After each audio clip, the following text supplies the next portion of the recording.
start. Madam Deputy Chairman, the main question of consideration of this House is whether the increase in the passenger fares and in the freights that has been proposed by the railway minister should have the support of this House or not. I have been listening with some interest of the speeches so far made, and they are all unanimous on one point, namely that there should be no increase, particularly so far as the second class passengers are concerned. What we have to decide at present is that those friends who have emphasized their opposition to this levy have also said that in view of our developing economy, in view of our developing industrialization, in view of the fact that there is a greater demand for passenger traffic as well as goods traffic, we have to develop our railway system. We have to see that we increase our lines. We have also to see that we double our lines.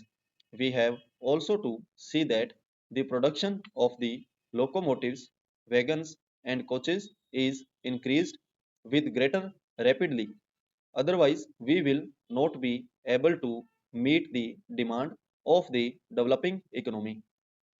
It is also agreed that, according to the recommendations of the Pay Commission, we all feel that our workers, our laborers, are entitled to DA, which will be to the tune of rupees 12 crores.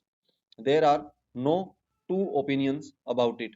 It is also demanded that, so far as amenities to the workers are concerned, regarding their privileges and concessions, or the repairs to the stock are concerned, there is very urgent need that we should see that our workers do not strain themselves. An engine driver should not be asked to do work for more than 12 hours. Similarly, others in the railways should also have further concessions so far as leisure, rest, and leave are concerned. It is also agreed, and it has been emphatically stressed on all hands, that the second class passengers are not getting amenities which they should get.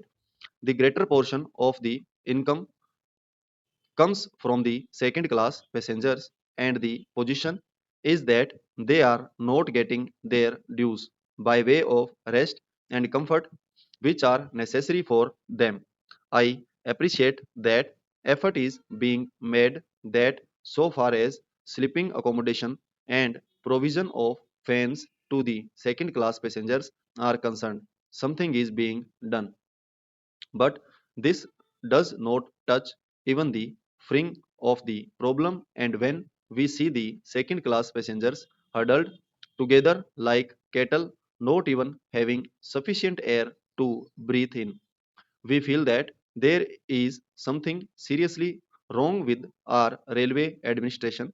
We have also to see that the shortage that we had about the supply of wagons to the coal mines and to our steel industry is not there.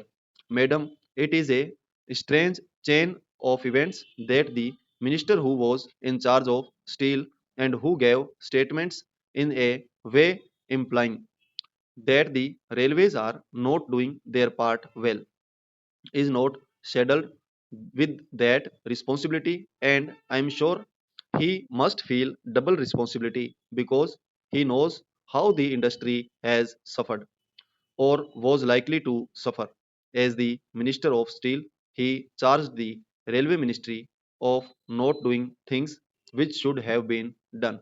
So now these are the problems that we have to meet, and the question arises how to meet them.